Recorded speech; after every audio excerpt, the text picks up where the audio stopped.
Hey guys! Happy Halloween! It's spooky time. Well, this is gonna come out the day before Halloween, but you know, it's still like Halloweeny.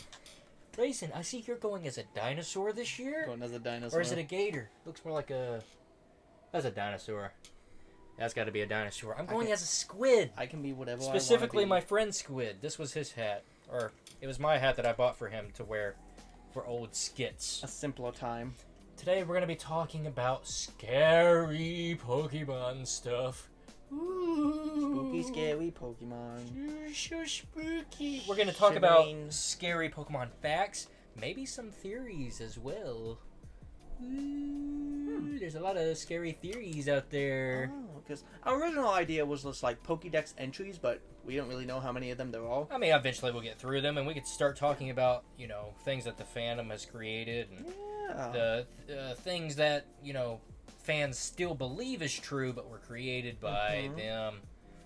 Let's we both have facts pulled up right now. I'm gonna read some of these.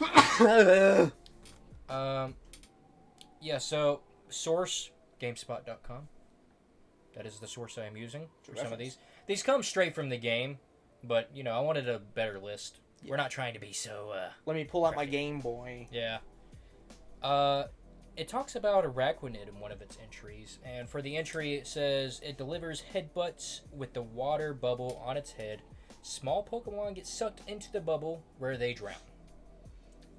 That is pretty gruesome. That's kind of for a Pokemon fact. I like Araquanid. And, I mean, Araquanid's cool, but, you know, just looking at it, it's easy to see that. It's easy to picture it, because it's like, it's a giant spider with spider eyes. It's not really, you know, full of personality, full of loving personality. It looks like something that would actually, you know, be a monster that would do gruesome methods such as that one. It is, I mean...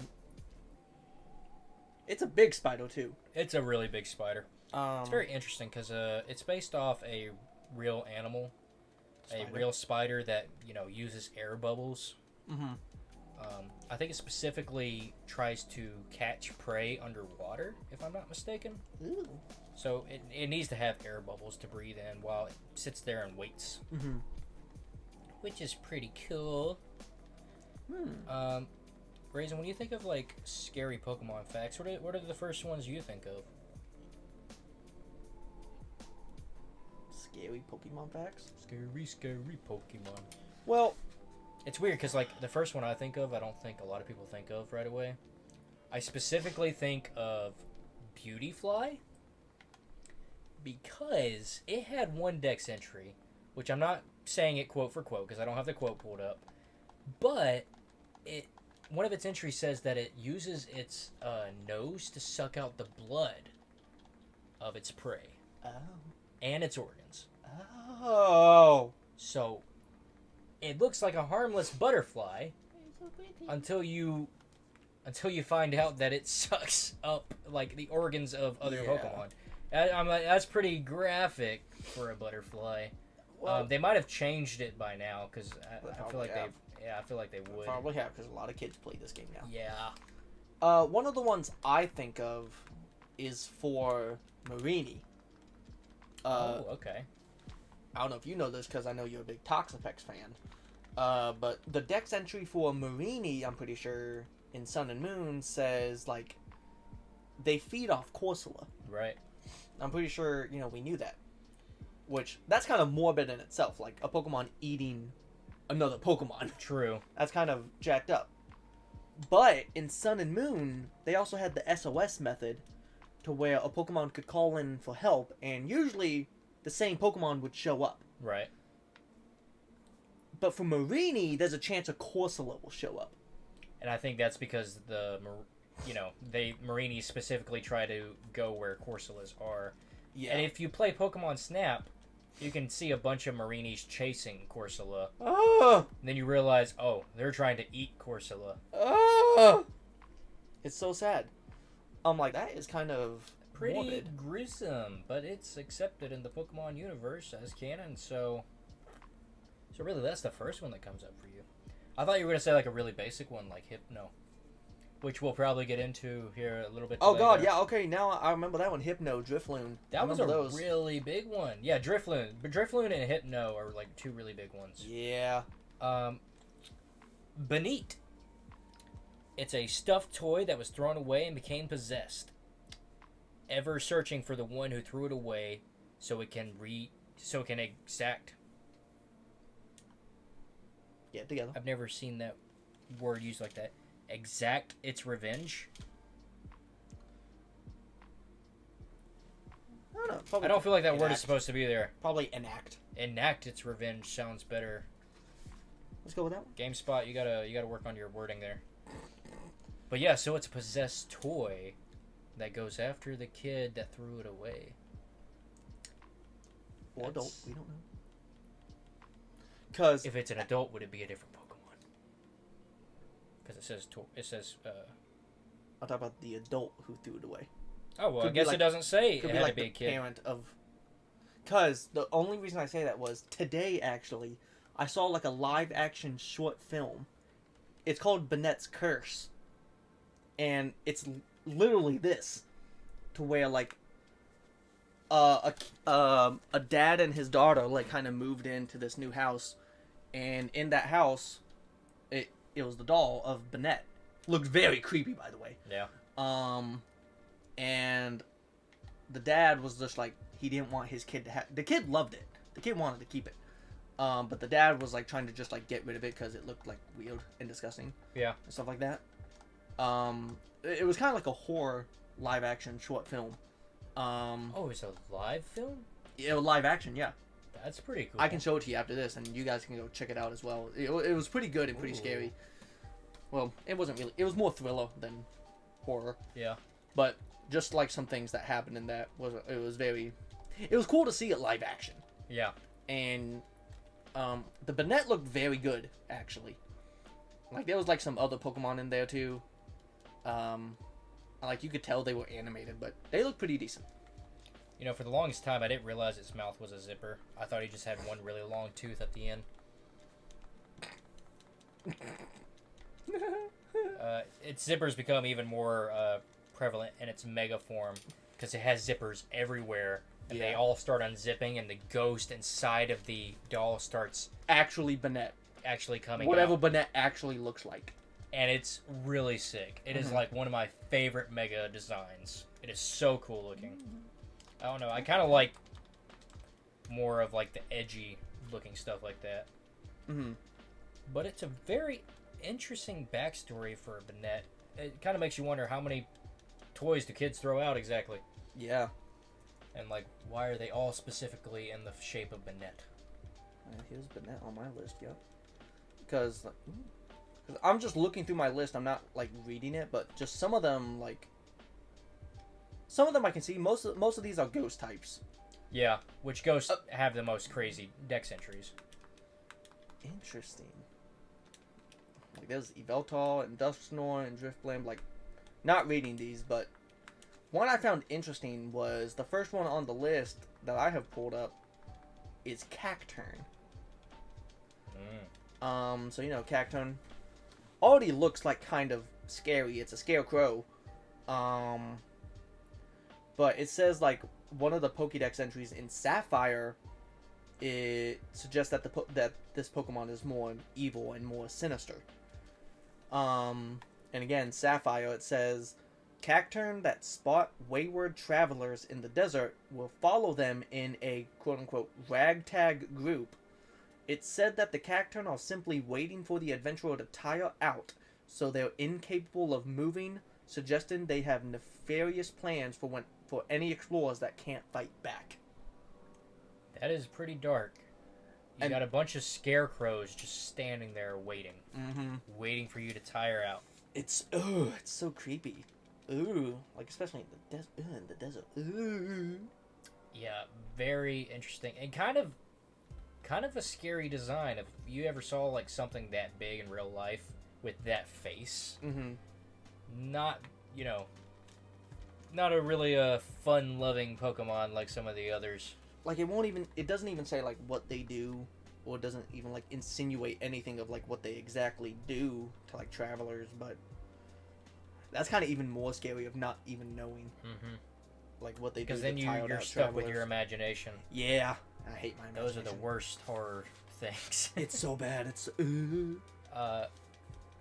interesting because Cacturn, it's half dark, right? Grass dark, Dark, yes. it's grass dark. In Japan, when they created the dark type, dark essentially means evil over there. So you kind of have that's why some of the moves are like thief, really specific, moves that are like based off of sin, because it is the evil type. So it makes sense for dark Pokemon to be more on the horror side as well, seeing as they are the evil type of Pokemon. Yeah. This is a brand new Pokemon that came out recently, Basculegion. It clads itself in the souls of its comrades that perish before fulfilling their goals of their journey upstream. No other species throughout all Hisui's rivers is Basculegion's equal. So, for those who don't know, there is a type of fish. I feel like a lot of fish do this. They are born upstream, and then later on in their life, they continue downstream. And whenever they want to, make eggs, typically they try to jump up over waterfalls, trying to get upstream so they can lay their eggs exactly where they were born. A lot of these fish do not make it, ended up dying trying to get up the waterfall. And this is exactly, in reference to that, so many of those lost souls, not making it over the stream, dying and then becoming fully within this Basculin. Which Basculin's very interesting because like when it first came out, there's two type of Basculins. You have the red and the blue, the Crips and the Bloods. It's Piranha, ain't it? Okay. And then with Legends Arceus, we got a third one, which is just white, and we don't really know if that one specifically is the only one that can evolve, or if this now applies to the other Basculins as well. That's something I want to know. I don't know, because the Basculin in Legends Arceus, it's specifically called Hisuian Basculin.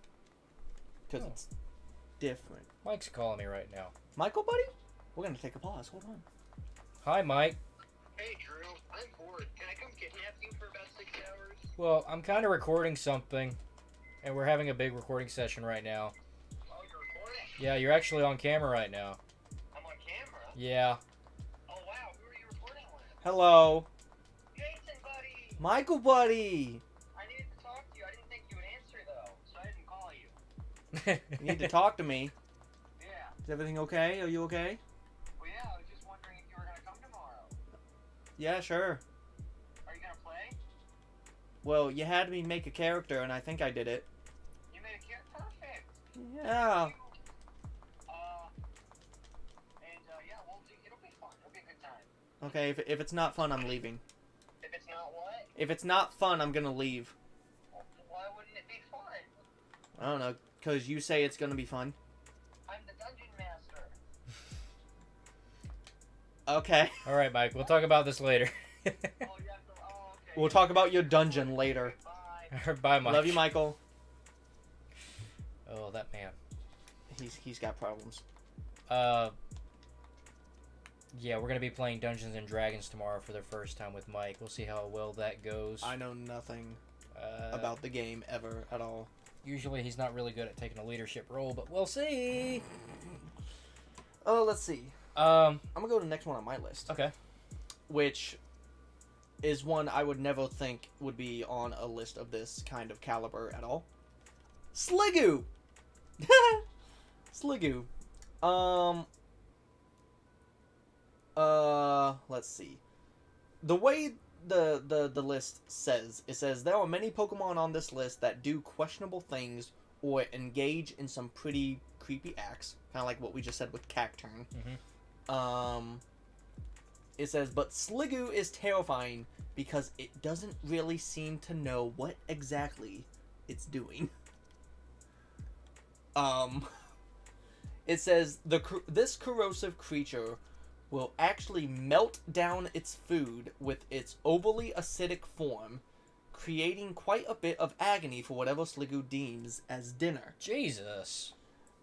What's truly alarming is that the Pokédex suggests that Sliggoo operates mostly on instincts, and that it has a difficult time differentiating between what is a friend and what is a food source. Oh my god, that could be terrifying. Pair this with the idea that Sliggoo is constantly hungry, and it's easy to see why this Pokemon is so scary. So, it's kind of just a big, like, potential scariness of Sliggoo. Yeah, because, like, you could be its trainer and, like, get along with it, and then all of a sudden it's just like... It's trying to eat you. Yeah, it's just trying to eat you because it's hungry, it doesn't understand. It's like a very dumb creature, sounds like. Yeah, because, like I was saying, like, it doesn't really know exactly what it's doing, and it has a hard time differentiating between friend and food. Yeah, that could be very terrifying, honestly. But, have you ever had that problem? Have Have you ever had a Alex from Madagascar situation to where you look at me and you just see like steak? No, I haven't had that come up in my life yet. Oh, you haven't? No, usually I can hold myself back. Oh, okay. That's okay. Well, I'm happy about that. That's good. That's good. I don't know if other people have looked at me like that. Oh, I have. I feel like some women have, Think so? but I feel like I've left in time. What do you think? What kind of food do you think you will? Mostly sugar and fat. I feel like that's mostly fat. I don't know. Maybe there's a little bit of tough steak somewhere in me. I feel like you're at least like 16% cotton candy.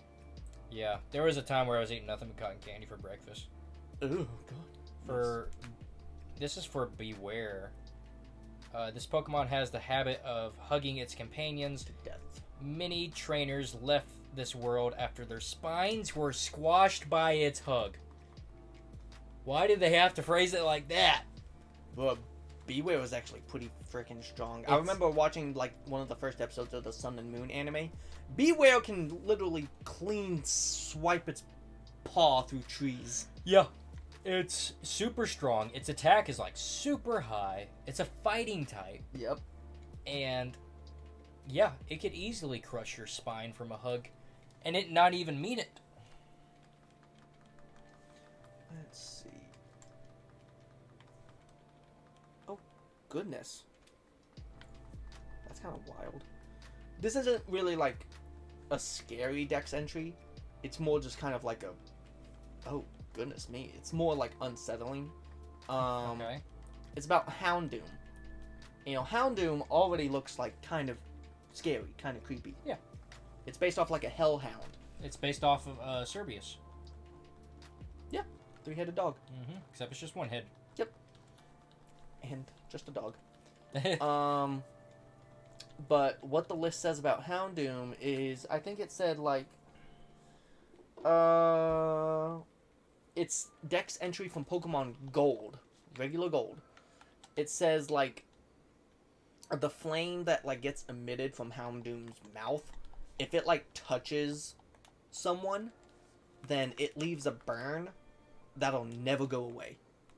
Like no matter what the victim does, like the burn will always be there. Well, I mean, that kind of makes sense, though. Because, like, if you ever play with fire, if you get, like, a third-degree burn after, you know, putting yourself on fire, it's not going to go away. You're always going to have a scar.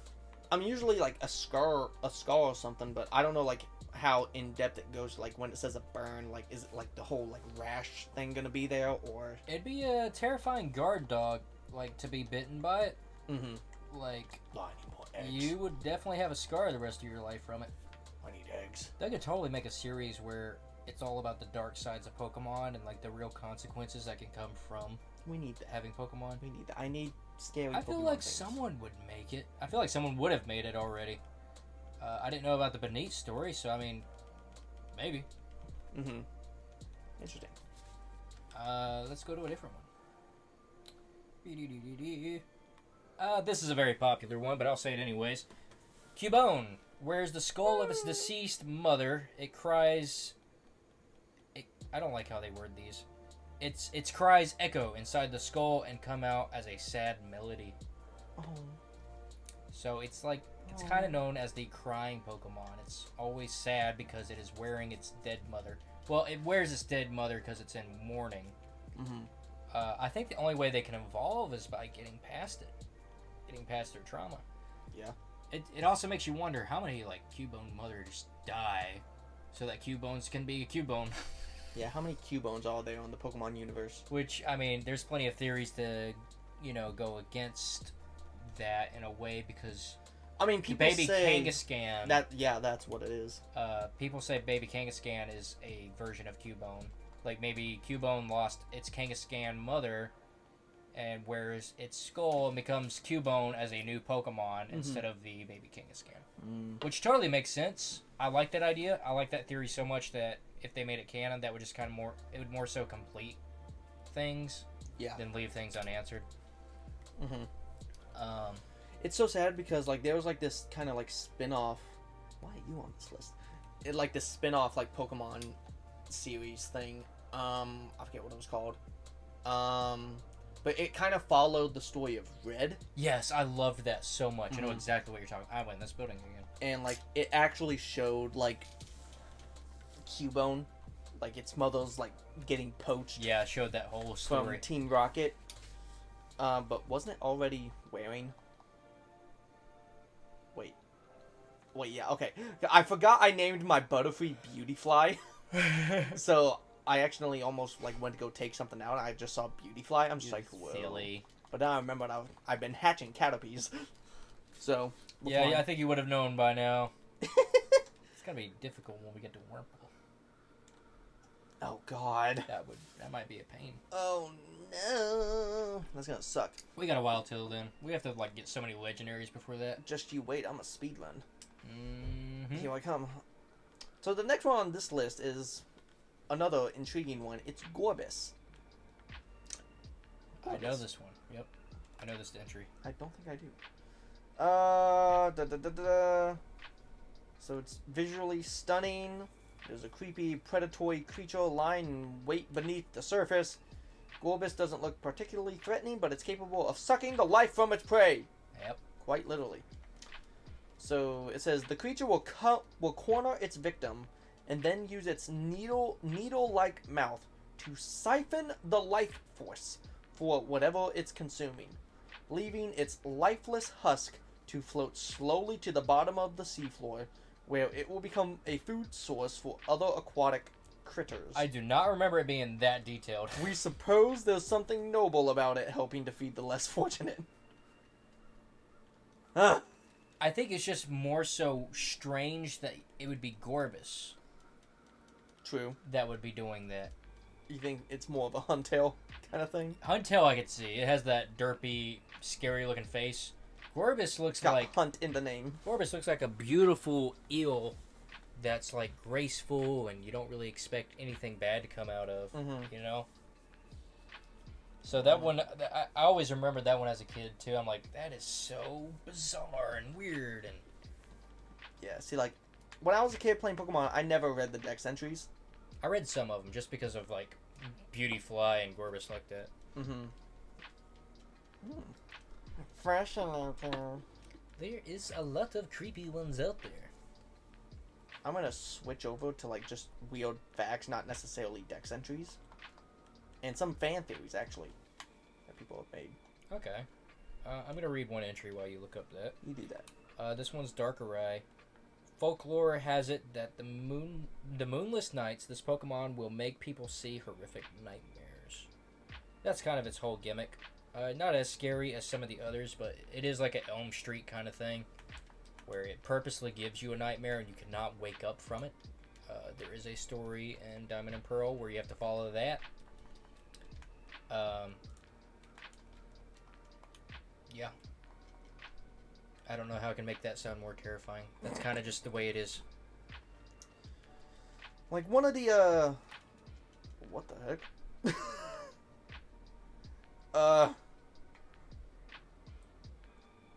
Just a minute.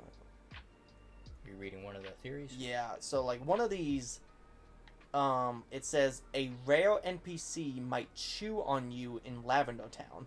Chew on you? Chew on you.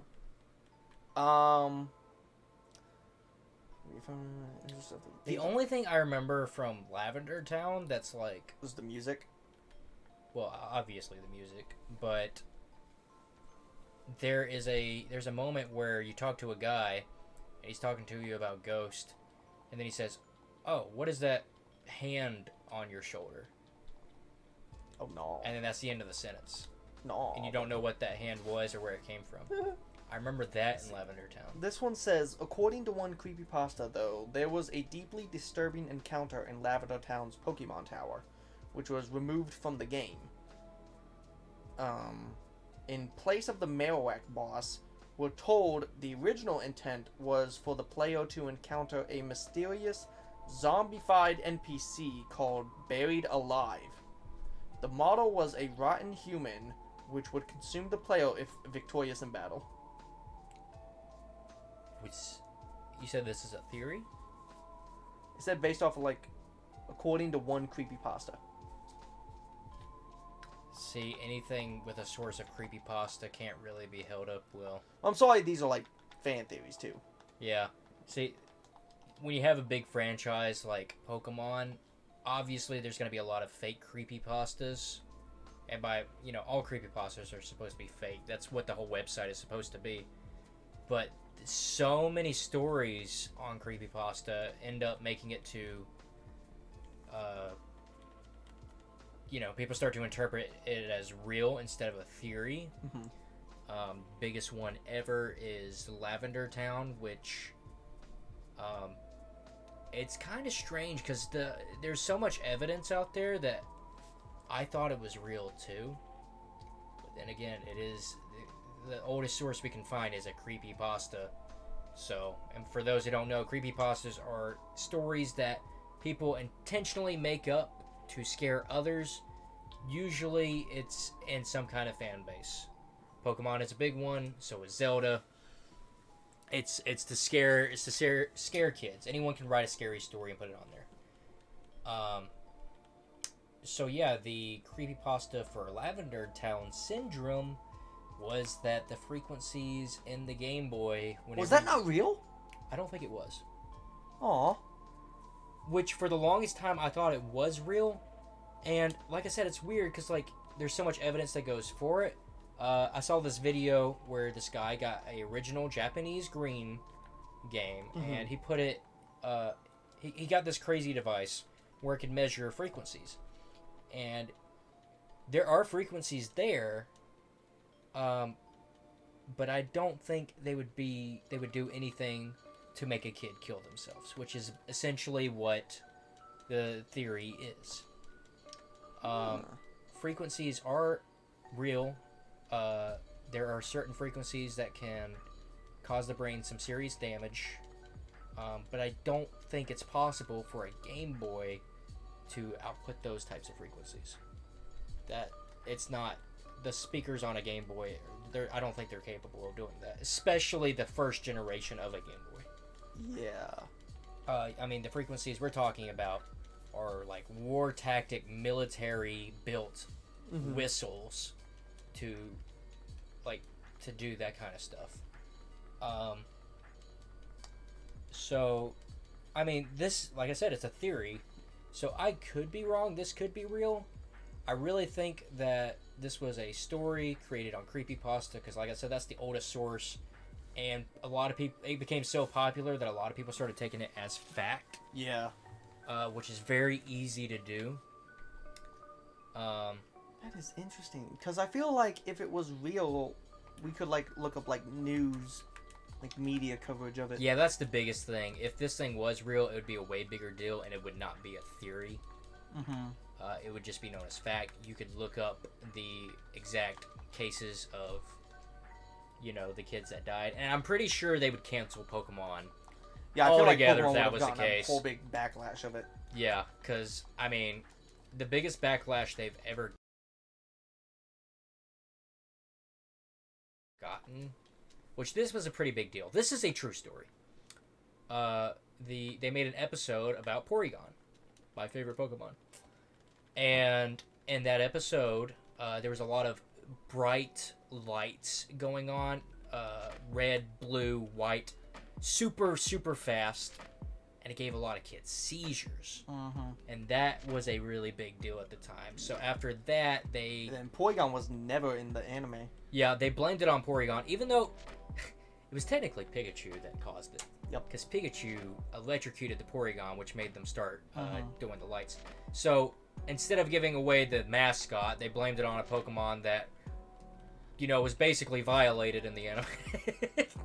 And then blamed for the problems that it caused. But that was a really big deal. It gave a lot of kids seizures, and it never aired in America because they caught that early. So if there were ever deaths from Lavender Town syndrome, it would be widely known. But Lavender Town syndrome is the biggest. It is the biggest theory when it comes to Pokemon. I'm pretty sure every Pokemon fan has heard of it at this point, unless they are just now getting into Pokemon, or if they've only been in like a year or so. Yeah. Because that was a huge one I grew up with. Yeah, because I never knew, like, it was quite possibly not, it could not have been real. Because I've heard it for so long. Like, yeah. Like I said, it's one of those playground rumors that you just hear so often, and you just assume that it's real. Like I said, creepypasta is not a source for, like, is this a true story or not? Yeah. But every now and then, I'm not saying you can't put true stories on creepypasta. I feel like there are some stories that could be true. There's this one theory I also remember. Or not a theory, but a creepypasta. Where this guy, he went to a yard sale, got this Pokemon game. I think it was just Pokemon. I want to say Pokemon Black, but this is before Pokemon Black was a game. So it was a Game Boy game that the front of it was changed, and the cartridge was black. And in the story, it says whenever he put the game in, it would just it was like it was stuck in Lavender Town, couldn't leave. I may be getting some of these facts wrong because I'm going off memory from like 5 years ago probably. But he was stuck in Lavender Town, and he couldn't get out. Like sometimes the game would glitch out and the screen would like go red. It would show some graphic sprites. And, that was essentially the whole story. Nothing crazy like the guy killing himself after or something like that. That's not impossible to happen. It's not. Because someone could easily, like, just hack a game. I've seen plenty of fan-made games, and I've seen them turn into real-life cartridges. Yeah. So, very easily possible. It could have been, like, some guy at a yard sale just wanting to prank a kid, giving him a little nightmare fuel with a game he made. Totally realistic. But like I said, creepypasta. So, who knows? It's up to you to debate. Yeah. Let's see. You got a story for us, or a theory, or a creepy fact? Well, there was one here. It's kind of like, it's not really that scary. It's intriguing. This one says that let's see. It says both an Emerald and Fire Red has dex entries for Kadabra, both of which insinuate that a human boy turned into Kadabra. Yeah, I remember this one. This one's weird. In the Emerald dex entry, it says, it is rumored that a boy with psychic abilities suddenly transformed into Kadabra while he was assisting research into extrasensory powers. And then Fire Red, it says, it's more blunt. It says, it happened one morning. A boy with extrasensory powers awoke in bed, transformed into Kadabra. And it's so strange because it's a second stage Pokemon. It's not its first stage that these kids are turning into. Like, it's so weird. It's just so interesting. Like, it kind of opens, like, a lot more questions. Like, oh yeah, it leaves a lot of answers, or a lot of questions. Like, how did this happen? And then I think, like, the list even, like, it kind of referenced Bill. Like, how, like, when you first meet him, he, like, turned himself into a Clefairy. Yeah. And then, like, how did he do that? Because, like, he goes to the teleporter, and then he comes out, but no Clefairy comes out. You know, that's interesting. I never thought about that because the way I always thought of it was they just switched brains or switched, souls. If they did switch brains, then sure enough, there would be like a Clefairy somewhere in there. That's strange. I never realized that. Like I Clefairy could never get came like out. maybe like they were both just like in the Clefairy's body, maybe, and that would kind of assume why there's not a Clefairy walking around in Bill's body. Yeah. But I don't know. It's interesting. It opens like a lot of questions. I don't know if you've ever seen this episode, but like when it comes to psychic abilities in humans, canon-wise in the Pokemon universe, at least in the anime, it is possible for trainers to have psychic abilities. Yeah, I mean, look at Sabrina. Yeah, Sabrina is the first one I think of because in her episode, she uses her psychic abilities to turn Brock and Misty into dolls. Oh. And have you seen this? I know what you're talking about. And she holds them captive until Ash can beat her gym. And if he does not win, he was going to be turned into a doll as well. Mm-hmm. What I find, I mean, this opens even more questions or leaves more questions because, like, I feel like this girl should be arrested. Oh, Jesus Christ. Like how you shouldn't be able to get away from that, especially having the power of being a gym owner Yeah. and like your whole job is to battle kids. Turning humans to dolls, I feel like that's more of I think that's a bit much. a bit too much, especially for like the world of Pokemon. But I mean, it happened in the anime. It was almost like watching a horror anime episode. And I always thought it was so crazy when I saw it because I'm like, it's easy to think of Pokemon having special abilities, But not humans. but when trainers have it, Yeah. really weird. It's like, what else can they do? Is this? I mean, do only certain people have psychic abilities? If you look at the sprites in Pokemon, Fire Red and Leaf Green, and even Emerald, I think, you can see them like having little glowy hands, and sometimes Yeah. Pokeballs floating in the air. Yeah. I know exactly what you're talking about. Like not the Hex Maniacs. They may just be called psychics. Yeah, I that's what I just call them. But Yeah. I always found that very strange. It's like, okay, humans can have some psychic abilities. But like, So, I mean, them turning into a Kadabra is believable. And like I said, that anime episode, which I'm pretty sure gave a lot of kids nightmares, because it was very off-putting compared to the rest of the episodes. Since we're on the topic of episodes, though, I do remember one that also scarred a lot of kids. Pinsir... I don't know. I don't remember what dex entry this was, but it's like its pincers can like break through anything. Yeah. And there was specifically a fear that Ash had in the anime, where he was afraid that Pinsir might snap his Metapod in half. Oh, and it showed it too. Yeah, it showed it happening. And I was like, oh, that's a bit dark because like the anime never talks about death in the Pokemon universe. There was an Yeah. old manga before the anime where it does that. To But be fair, that's- they really only did that like throughout the first generation of the anime and of Pokemon. Yeah, I can't think of any other generation where Pokemon was discovering itself. Yeah. It's like we're doing it about monsters, so it has to be a little bit scary, right? It was And like then early ages. Yeah, and then they decided to go more family friendly Kid and all friendly, that. yeah. Stuff like that. It's a shame. Oh. I feel like there needs to be a balance. I do like Pokemon has become more of like my happy place, so I kind of like what it's become. But it is also fascinating to go back into the lore and see where it started and all that. Yeah. It's very interesting. Like, another one I'm seeing here, it's very interesting. Again, it's not scary. It's more just like, ooh, oh no.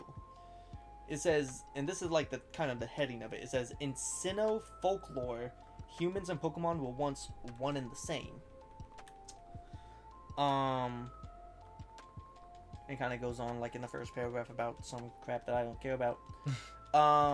It says, as is the case with a lot of RPGs, there are a myriad of small details available about the universe at large that will pass you by if you aren't diligent with hunting down and talking to NPCs. The Sinnoh region in particular has quite the historic bent in certain places, because Sinnoh is like kind of history heavy. Yeah.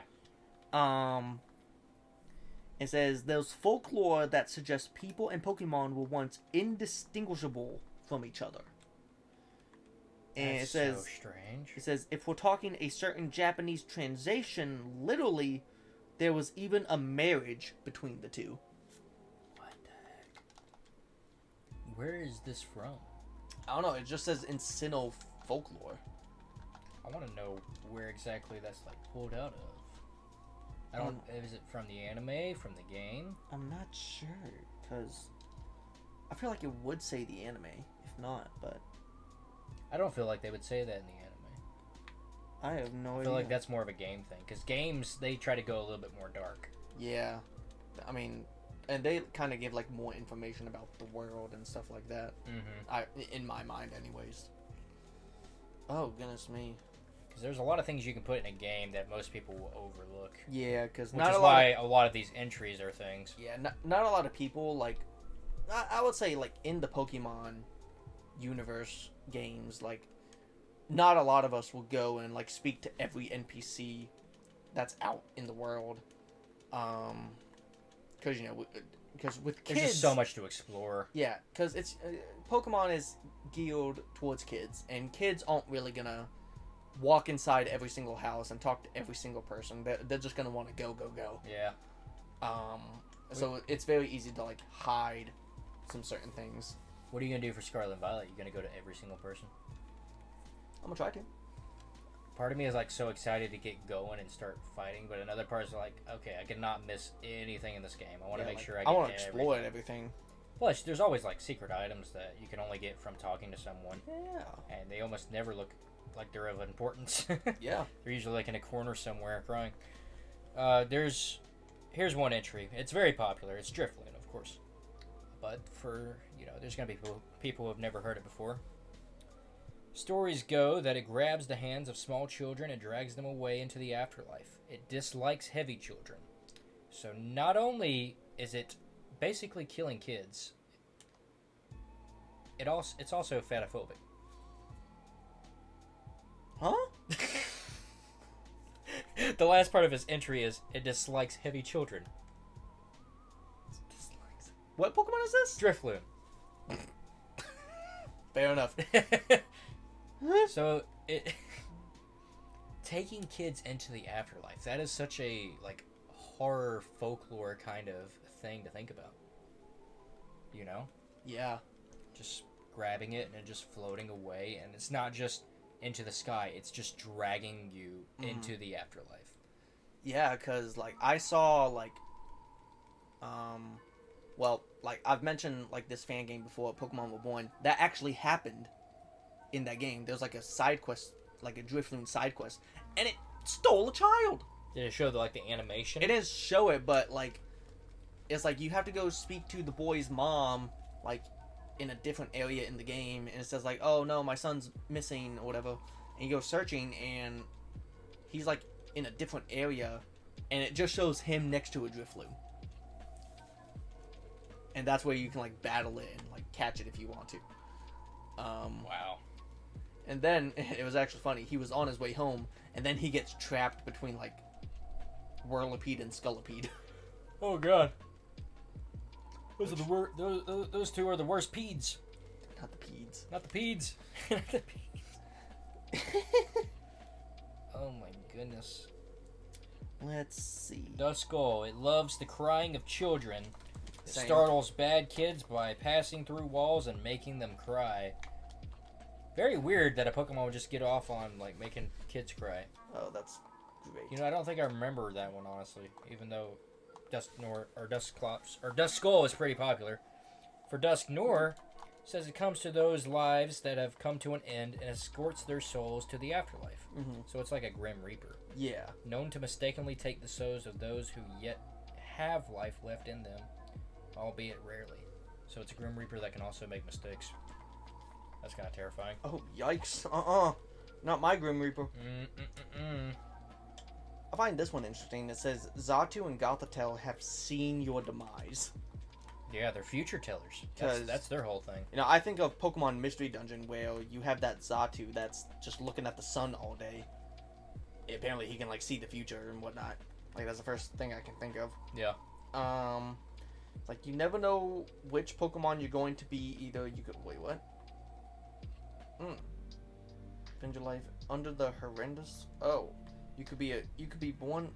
I guess you're talking about like reincarnation or something like that. You could spend your life under the horrendous, soul-crushing pressure of seeing all of the past and all of the present happening simultaneously right in front of your eyes forever. They see in the fourth dimension. they That's exactly what they're like. That's exactly their eyesight. they see in all dimensions. Well, fourth dimension is time. Wow. Fifth dimension is parallel opportunities. I wonder if they can see that. Mm-hmm. Like, see what you could do if you do this differently. But it sounds like they see exactly what is in stone. Here's your favorite girl, Frostlass. When it finds humans or Pokemon it likes, it freezes them. It takes them to a chilly den where they become decorations. Did you know that? Read it again? When it finds humans or Pokemon it likes, it freezes them and takes them to a chilly den where they become decorations. I'll be a decoration. That is terrifying. Imagine you find a Frostlass. It freezes you. You're still alive. You're taken to its den, and you just see frozen Pokemon and people on the wall. And you're just going to be added to that collection. Ooh. That's creepy. That's a creepy entry right there. Yikes. I don't know if you've heard of this one, because you got into these games late, but in Black and White there's a character called N. Mm-hmm. It's rumored that N could be a Zoroark. I guess I could see that. What's the theory there? They do have the same hair, Mm-hmm. kind of. And in the games, he does have a Zoroark.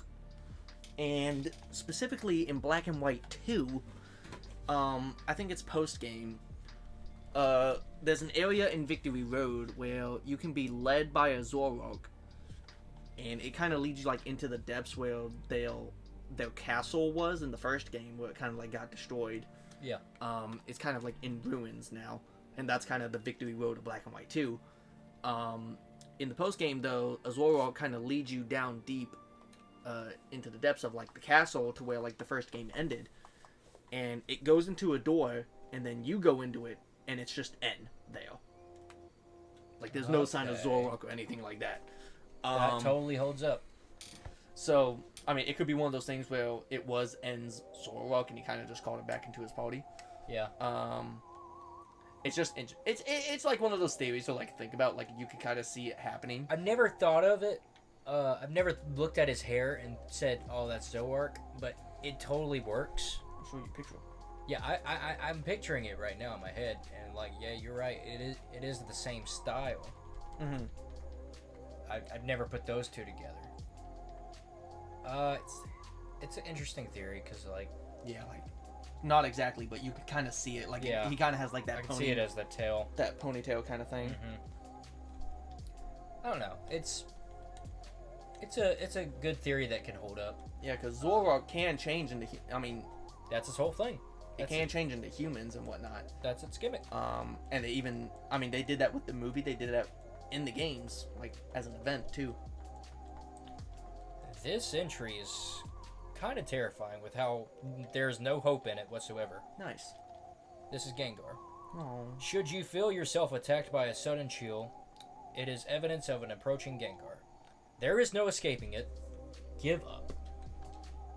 That's an entry from a professor. There is no hope in that sentence whatever. There is no escaping it. Give up. You're just done. You're just done if a Gengar is chasing you. That is... It's scary because it leaves you no hope whatsoever. Ooh, you want to hear about your boy Gliscor?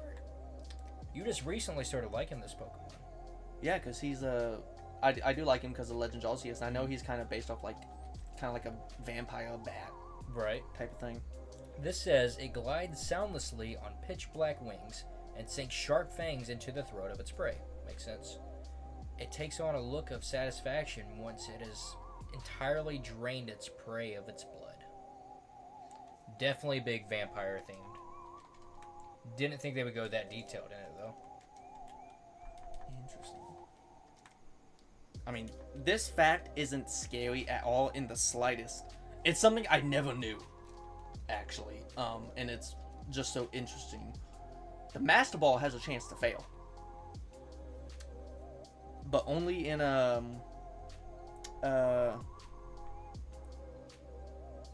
it was removed from Pokemon Black and White onwards. So it says in Generation 3 and 4, it can fail to catch a wild Pokemon. I think I heard about this. says Like it's 0.0001% chance or something like that. It's a little more, but in order to catch a Pokemon, the game performs 4 separate checks in any situation where you ought to have a 100% catch rate. There's actually a 1 in 65,536 chance that this check will fail. This gives the Master Ball a 99.994% success rate. So it's a 0.006. Wait, no. Is it? I think that's what you said. You said 9994? Oh, yeah. 99.994. So it's a 0.006% chance it'll fail. Okay. So very, very, very slim. Hey, yo, someone get on that. Someone have the Master Ball fail. I wonder if it has happened before. I mean, it has to, with how popular Pokemon is. I mean, it like the chances of like it recorded happening as well. Oh god, yeah, that would be so hard. How often are you throwing Master Balls? Like just save and soft reset, I guess, until it fails. Yeah, like I don't know. Most of the time, I'd never use the Master Ball in a game. I don't either. Unless like I'm at the very end, there's a legendary. I'm just so tired of. I chuck it at a Pidgey. Yeah. Interesting. Golbat. Sometimes they drink so much blood they can't fly anymore. Then they fall to the ground and become food for other Pokemon. Wow. That's an interesting one. Yeah. Never, Not Goalie. Poor Golbat. You expect it to be like the horrifying fact, but it's actually just horrifying just living. You just I mess up. relate. Here's one that I find interesting just because of the heading. It says, coughing and wheezing are the result of failed Team Rocket experiments. Is this a theory, or is this... I'm not... I haven't read it yet. Because I think this is a theory. Let's see. Speaking of Ghastly, Haunter, and Gengar, here's something a little more obscure and slightly bizarre. We've seen in the past that Team Rocket, like a bit of Pokemon experimentation, supposedly fiddling around with the biology of Kabutops to create the mythical Genesect, but what else have they done? According to yet more Pokemon theorizing, coughing and wheezing were created by accident during Rocket's attempts to manufacture their own ghost type to combat Mewtwo. I guess there could be something to this, as Ghastly is a ball of gas and poison types like Grimer emit toxic gases. Let's not forget, too, that both coughing and wheezing look incredibly manufactured. It's hard to imagine nature doing that. Yeah, that's true. So, it's a theory. I know it has a regional form where it takes good gas or bad gas in and puts good gas out. So I'm sure it could have evolved from that, but I could totally see it being a science experiment. Especially because like you find them at the haunted mansion where Mewtwo was. Mm-hmm. At least in the games. This is a fun one. So, our mascot's big brother, cute little one on my shirt, Chandelure. Do you know what it can do? Chandelure? Yeah. I know I've read its entry before, but I can't like remember it on the top of my head. It says this flailing monster is able to drain the life force right out of its victims like a soul-sucking demon. It's been described as burning opponents' spirits rather than bodies, a rather intense concept to ponder. The purple flames and haunting, lifeless eyes only add to the chilling nature of this strange anthropomorphic chandelier. It is basically creating hell for human souls. This actually happened in Reborn. Oh, really? Yeah, like Tell me about that. One of the main villains, he has a chandelier on his team, and he was initially trying to like, I think it was like trying to kill you or something like that. No, this was before. One of his like little teammates like kind of like betrayed the team, like as he was like walking in, and like he walks in, and then all you see is the chandelier just pop up like right on top of the character of the betrayal. And then he kind of explains, like yeah, as I speak, Chandelier is just burning her soul out of her body. And then next thing happens, the body kind of just falls over. Jesus Christ. Like, obviously, it was Pokemon Emerald kind of style. Yeah. Art, so it wasn't like graphic or anything, but oh goodness me, It's still easy to imply what is happening. so it was the fact they kind of like did that in Reborn. It's great. Ooh, Dragapult. Dragapult. This one's from Mimikyu. A Yep. gust of wind revealed what hides under this Pokemon's rag to a passing trainer who went home and died painfully that very night. Mm-hmm. Yeah, because no one knows what Mimikyu looks like. And it sounds like no one will ever live after seeing what it looks like. I think it was like the fact like it was so horrifying to look at, or something like that. Well, the first thing I thought of was obviously Mimikyu has a identity problem. Mm-hmm. It doesn't. It wants to be loved instead of hated. Yeah. So the thought of a trainer seeing it for what it is made it come back and kill it that night, kill the person. Mm-hmm. But yeah, I guess I could see it like someone just dying from looking at something. It's very. I don't know. It's kind of up to the imagination at that point. Hello, Guzzlord. And like we mentioned, oh, Guzzlord's interesting. Yeah, what does it say about that one? 'Cause this is a Ultra Beast. This is yes. a Pokemon from another dimension. See, this dog and dragon type strikes an intimidating appearance, to say the least. The Ultra Beast from Gen 7 can utterly overwhelm and terrifying opponents with its huge presence and sharp teeth and gluttonous ways. It's an embodiment of a shark-like monster fused with a black hole, consuming all in its wake. Oh god. Fans of the psychological horror adventure Eternal Darkness claim that this beast may be inspired by the dog god-like ancient being in the game. Try to get as it's some. I don't care about that. It doesn't really give anything like exciting as to like what it can do. It just seems like it kind of like resembles a black hole. Yeah. And it's very gluttonous because I think in Sun and Moon when you encounter it, like when you go to catch it, it's kind of like eating on like trash or whatnot. Well, do you remember the place that you go to when you go to find it? I don't think I ever did that. It looks like an apocalypse. Like it looks like a city, like a human city, that was destroyed by these things. Ooh. That's how I always interpreted. Like these, I feel like there's multiple Guzzlords. They just destroyed this town, and like yeah, it is eating something when you find it. Well, I believe that. I believe there could be multiple Guzzlords because like when like the whole thing with like Nihilego, like the octopus looking one, like you go to its dimension, there's a million of them. Yeah. There's just a million Nihilegos. So I could see like it being a million Guzzlords too. So I feel like they destroyed that whole universe, just eating everything. Destroyed what used to be a civilization. It was always crazy when I found that place for the first time. I was like, wow, this is kind of crazy. Yeah. Palo Sand is known as the beach nightmare. It pulls its prey down into the sand by controlling the sand itself, and then sucks out their souls. So this thing creates quicksand pretty much, and drains their souls as soon as it pulls them in. It's like burying the live pretty much. Interesting. Well, I just came across Sandy Gas and Palisand on that one, and there's Cubone. Oh, Spoink. Fantup. These Pokemon are stumps possessed by the spirits of children who died in the forest. Oh my god. Their cries sound like eerie screams. Oh. And I've seen art of this Pokemon. There was this one picture where it's just a Fantup laying down on the trainer's lap just crying. And like when you know the origin of these Pokemon, it makes sense. Yeah, It's just a knowing poor the little lost origin kid. just really opens up a lot about the Pokemon universe. Like especially like fan art that kind of gets drawn in it as well. Something that happens in the game, which I think like a lot of us kind of know, is about the Ghost Girl.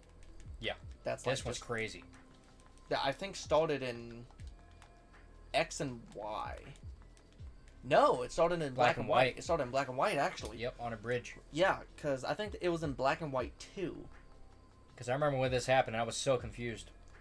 Like you go up. No, it could have been in both black and whites actually. I remember it in the first one. You would have to know if it's in the second one. The second one, it's in a whole like different area, like not included in black and white one. There's like this haunted, abandoned house, and like it could have been the same girl that was like in it. Like it was kind of like a side. It could also have been like a side quest for like Cresselia as well. Because like I think the story about the girl in black and white was like there was a girl who would always like hang out on the bridge, and like that's where like the ghost appeared and everything too. And then it happened again in X and Y when you go up a building, go up in the elevator, you walk out, and like she appears behind you. It's a whole cutscene. Yeah. Like she appears behind you, and she's like, it's creepy what she says. She's like, "You're not the one," and then she floats away, floats off screen. And then Gen 7, I can't remember Gen 7. I don't know if there was one. There was probably one in there too. Yeah, like I specifically remember black and white because it's on the bridge, and she disappears, and you're kind of left like guessing on what happens. And then they bring her back with X and Y. Sun and Moon. I don't remember Sun and Moon either. I remember Gen 8. Gen 8, she looked a lot younger. Like she stood like next to like. Wasn't it like an age thing? Yeah, cause like she said like she had a friend. And they would like send letters to, and the little girl gave us a letter to go give to her friend who was like in the mushroom forest town, the pretty one. Yeah. We go there, and the dude, her friend, is like a lot older. Yeah. Now. Like he probably has kids or grandkids of his own, whatever they were. So, and then you go back. Like I can't remember if the guy gave you like an item to give to her or whatever, but like you go back, she ain't there. Yeah. She ain't there at all. I remember that.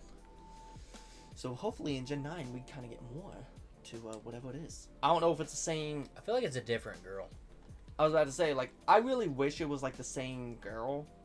Especially, I specifically wanted to follow the one where she says, "You're not the one." Yeah, the X and Y one. There was actually. That's what I need answers for. There's actually like some things in the X and Y games that, I mean, I never knew about until like recently. It's because you only played it once. True that. And you didn't like it. Actually, the game was alright. I mean, it's alright. I'll play it again before I play Sun and Moon again. It's okay. You made your list so wrong then. I don't care. Because you put X and Y at the bottom of your list. We're talking about the region, not the games. I think we were talking about both. No. So, what's your favorite generation? Region. No, somewhere in the X and Y games, it's at a train station, and you can like go up onto the like one of the billboards or the signs or whatever, and they like kind of give like the same information as like they do.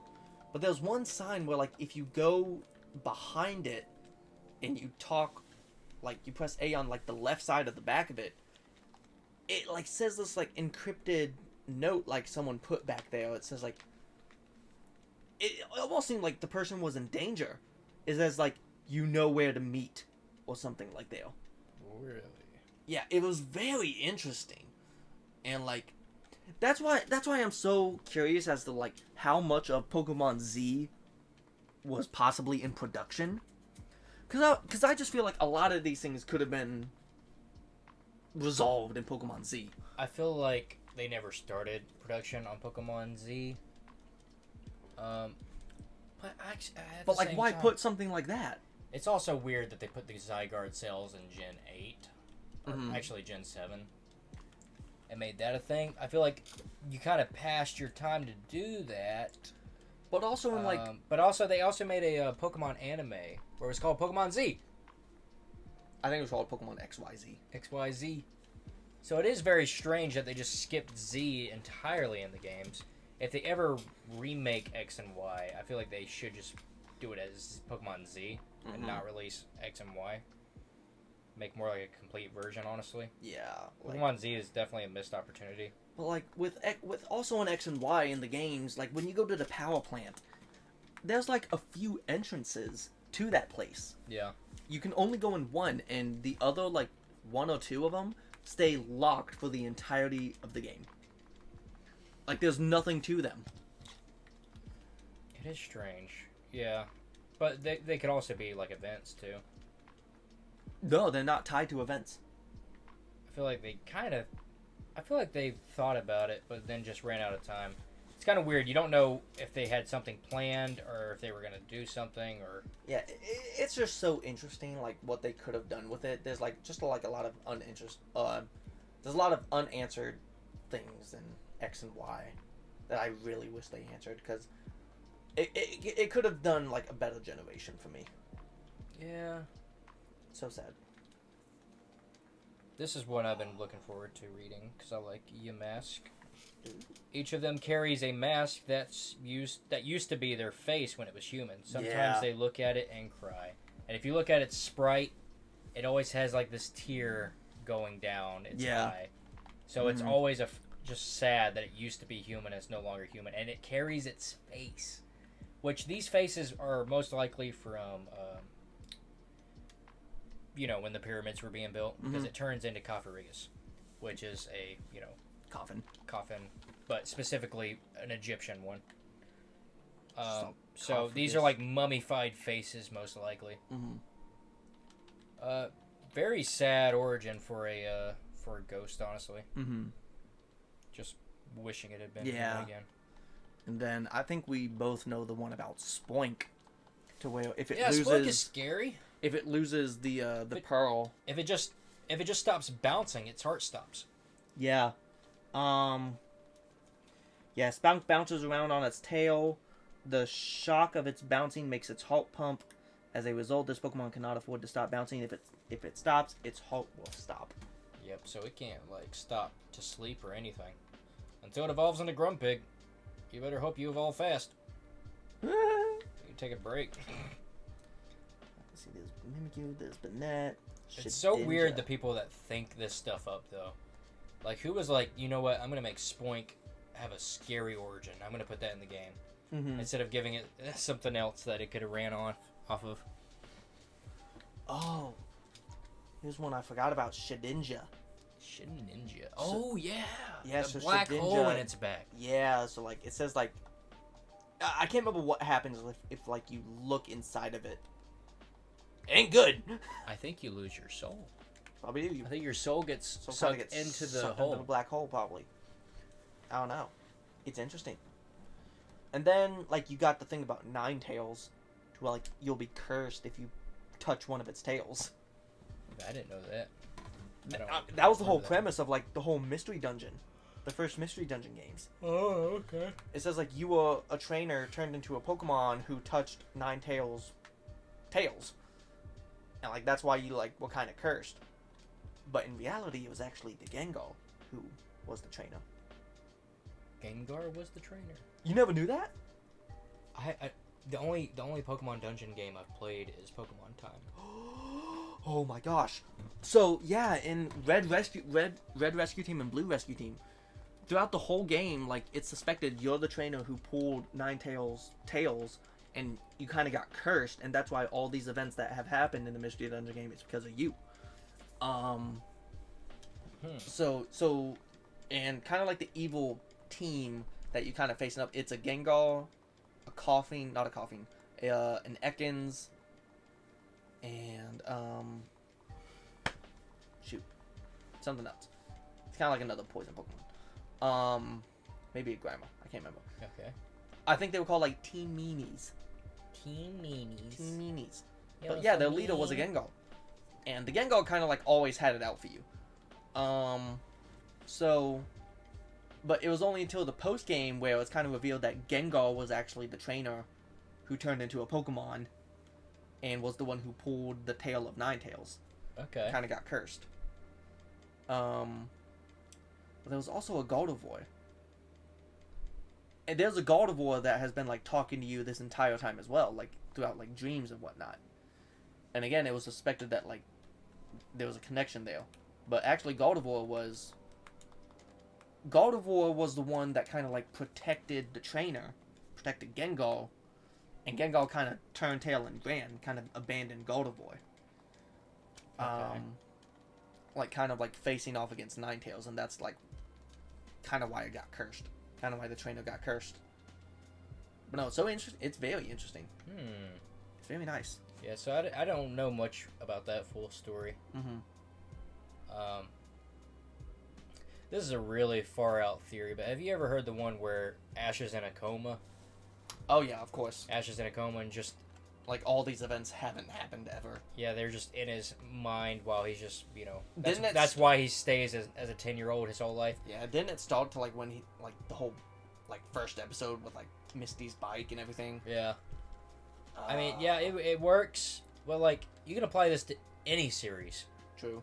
Apply it to Danny Phantom. It was all just a dream. Yeah, you can apply it to Very Odd Parents. Any series, this works. Yeah. Oh, SpongeBob was just in a coma. He never lived in a pineapple under the sea. He was just a regular sponge that got hit on the head. Just a kitchen sponge. Just a real Bob. A real Bob. Just a real Bob. Just normal Bob. That was his name. And then, of course, there's the one about, like, Gengar being Clefable's shadow.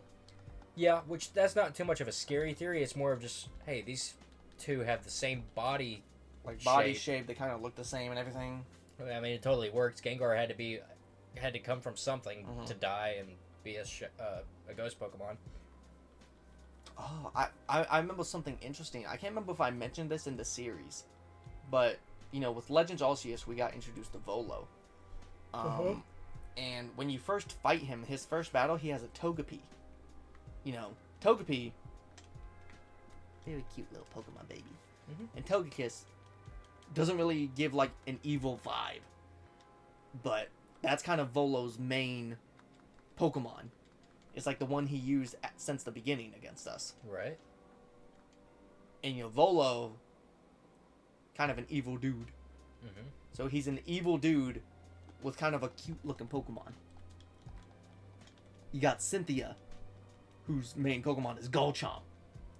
So well, they both had Garchomps. They both had the same Pokemon, but I'm just saying, like, Togekiss was more Volo's ace. Because, like, he starts off fighting us with a Togepi. The first Pokemon we ever see from him, he only had a Togepi at the beginning. And then, you know, Cynthia, obviously, her ace has always been Garchomp. So, you have Volo, who's evil and has this serene-looking Pokemon who doesn't even look evil. And then you have Cynthia, who's very kind-hearted, thoughtful, but she has this menacing-looking killer of Pokemon. Yeah, I mean, I guess I don't know, it's interesting, because, like, you don't ever fight Cynthia until, you know, the very last battle. It's just and, so like, interesting how... The interpretation of Ace is, you know, like I said, it's interpretation. Because, like, Volo has the exact same Garchomp with, like, the exact same stats. So it's like, can you call an ace based off, you know, it just being It's just the very fact strong? that he used Togepi since the beginning, and we didn't see Gibble until, like, the second or third battle. Yeah, like, with Togepi, it works with Volo for what you're saying. But, like, Cynthia, I don't know, the first one you see is a Spiritomb. There's nothing to insinuate that Garchomp is, like, the main mascot of her team. It's the highest level. Well, so is Garchomp, the other Garchomp. No, they're all the same level in Arceus. Oh, are they? Yeah. I know because Garchomp's still the strongest, though. Well, it's a freaking Garchomp. Yeah. Freaking Garchomp. No, Togekiss could probably run shop on Garchomp nowadays. Yeah, it could. Easily, honestly. Because back in the day, it couldn't, but still. It's just the fact, like, we all know Cynthia's ace is Garchomp. Because it's always just been known. And it's kind of the fact, like, it's kind of like a swap. Like, an evil person has kind of like a good-looking Pokemon, and then a good person has like kind of like a menacing. Yeah, I looking understand the Pokemon. logic. It's interesting. It's I kind think of it's like kind of a stretch. it's kind of attention to detail kind of thing. Because, I mean, they both have a Togekiss, and they both have a Garchomp. Well, to be fair, in Diamond and Pearl, Cynthia didn't have a Togekiss. Every game I've played her, she did. Well, no, you're right. And not in Diamond and Pearl. She had a Gastrodon instead. Which I don't think they've ever brought back as a member of her team, except for, you know, the remix, of course. Probably because they decided it was bad. Yeah, Gastrodon ain't the best. I've tried to use it back when we played the original Diamond and Pearl. Mm-hmm. Not the best. I mean, Swampert's going to have the best stats of any groundwater Pokemon. So it just doesn't make sense to run anything but Swampert, especially since it gets a Mega. Yeah! And it is a starter. Hey, yo, Wishcash is right there. Wishcast has such bad stats, there's nothing to make up for it with. Hey, yo, just wait. Mega Wishcash is coming. I think Quagsire is the second best when it comes to groundwater. And then Gastrodon. What about then Seismitoad? Wishcash. Seismitoad? I've never used Seismitoad. Well, I tried to use Seismitoad. But that was like my first ever playthrough of Black and White. I don't know. I didn't like it as much. Fair enough. I used it in this game. Wow. What time are we coming at? On this Halloweeny episode. Well, over an hour. Well, an hour 16. Okay. One more batch and we'll wrap it up. Okay. Any other creepy facts that you can think of? I feel like there's so many. I feel like we got through most of them. Mm-hmm. Try to think of any theories or things that I've heard. Like, cause I've like seen and watched videos about like a lot of theories about Pokemon. I have too. I just can't I haven't watched them recently. remember. It's been so long since I've seen theory videos and Mhm. facts and. I don't really watch like creepy facts. It's just more so like interesting facts Yeah. that you may have not heard of. Yeah, I'm the same way. Like I said, like Lavender Town, that was the biggest one in my generation and the generation before me, I think. Mm-hmm. But like I said, I feel like there needs to be way more proof and like documents of kids actually dying. Yeah, I'm surprised because, like, yeah, like I've heard about the Lavender Town syndrome like since for years and years and years now. But like, I guess I never took like time to just research it like on my own. You got to be skeptical about everything. It's easy to believe something at face value just because someone else said it and says it's true. Mm-hmm. But like I said, they would probably cancel Pokemon entirely if that happened. Yeah, I feel like something would have happened. This is Gen 1. Yeah. This is before Pokemon was popular. Yeah, I mean, this is like the whole, like, they did it with Porygon. I mean, look at Jinx.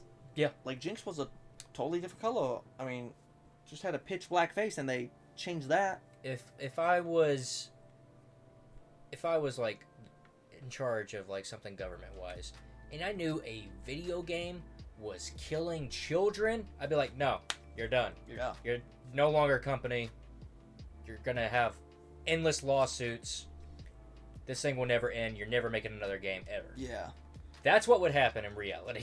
And also, like, what was it? Either Kadabra or Alakazam, like, as a Pokemon card?